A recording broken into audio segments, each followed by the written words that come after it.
বন্ধুরা কীরকম আসুন? আশা করি সব ভালো আসুন। আজকে কথা কইরাম কুম্ভ মেলা লইয়া। যদি আপনারা কুম্ভ মেলার যাইরা তাইলে কিছু কিছু কথা খেয়াল রাখবা।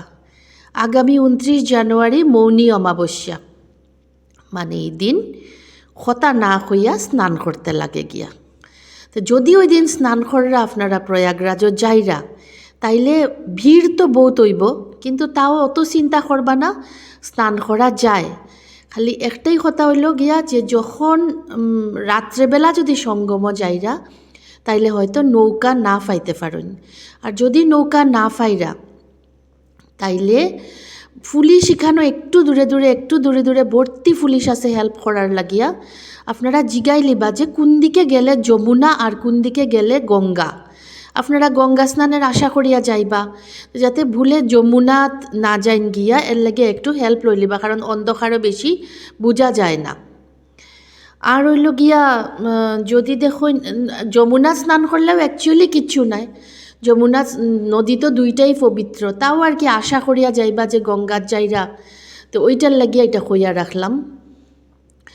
আর যদি দেখুন যে 29 তারিখ বা আপনি কুম্ভ মেলার যাইতেই পারলা না, এটার লাগিয়া এরকম কিছু দুঃখ করার কথা নাই। বহুতে আমারে কয় যে কুম্ভ মেলা যাওয়ার ইচ্ছা আছে, যাইতে পারলাম না।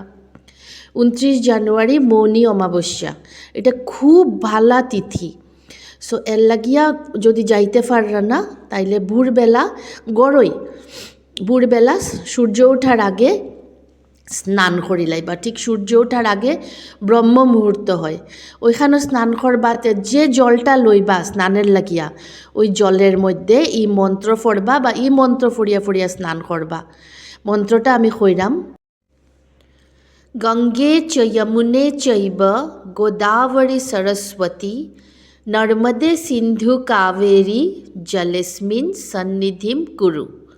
এই মন্ত্রটা কইয়া স্নান করবা। এখন আরেকটু কথা কোয়ার আছে হইল, যদি আপনারা কুম্ভ মেলাত যাইরা বা কুম্ভ মেলাত না গিয়া যখনই গঙ্গা স্নান করবা কোনো সময়, তখন মনে রাখবা যে গঙ্গা স্নান করার আগে আমরা ঘর থেকে স্নান করিয়া যাওয়াটা ভালা। আর স্নান করার সময় কিন্তু যে আমরা 3 বার ডুব দিমু, তো 3 বার ডুব দিমু। ডুব দেওয়ার সময় যেন আমরা পুরা শরীরটা জলের নিচে থাকে, এটা খেয়াল করবা। তাইলে গিয়ে এটা কমপ্লিট ডুব দেওয়া হইল। ডুব দেওয়ার সময় প্রথমে তো গঙ্গারে প্রণাম করবা, করিয়া কইবা, হে মা গঙ্গা, তোমারে আমি প্রণাম করিয়া তারপরে যখন প্রথম ডুব দিবা তখন এটা কইবা যে এই যে আমি ডুবটা দিলাম, এটা আমি পূর্বপুরুষের নামে দিলাম, পূর্বপুরুষের নামে আমি এই ডুবটা দিলাম।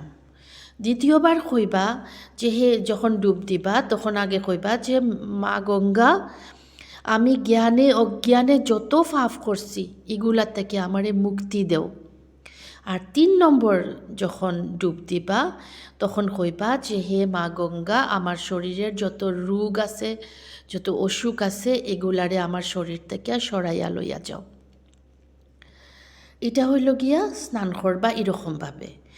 ওখন নইল আরেকটা ওখন কইরাম যে এরকম যে আপনারা কুম্ভ মেলাত হয়তো বহুত রকম কারণে বহুতের ইচ্ছা আছে, আপনারা যাইতে পাররা না। আপনারা ভাবরা যে তারা কত ভাগ্যবান যারা কুম্ভ মেলাত গেছে গিয়া বা যাইতে পারছে, কিন্তু আপনারা পাররা না, আপনার খুব ইচ্ছা। আপনি মনে রাখবা যে আমার মনে হয় আর কি যে গঙ্গা স্নান করিলাইলাম, কুম্ভ মেলাত গিয়া ফাফ দইলিলাম, আর আয়া আবার যেরকম খুশি জীবন চালাইলাম, এটা তো মনে হয় না যে এটা খুব একটা মানে উপকারী হইব। আর গঙ্গা স্নান করার আরেকটা আমি ভাবি যে আমরার যে ইচ্ছা, আমরা যে চেষ্টা করলাম যে আমরা ভগবানের রাস্তাত চলতাম, নিজেরে পাপ মুক্ত করার চেষ্টা করলাম, তার মানে আমরা নিজেরে রিয়েলাইজ করলাম যে আমরার একটা ভালা মানুষ হইতে লাগবো, আমরার ভগবানের কাছে সংস্পর্শে থাকতে লাগবো।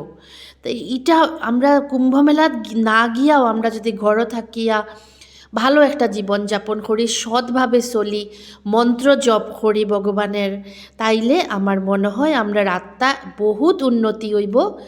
আর একটা উন্নত আত্মারে সুখ শান্তির তাকিয়া কেউ বঞ্চিত করতে পারতো না।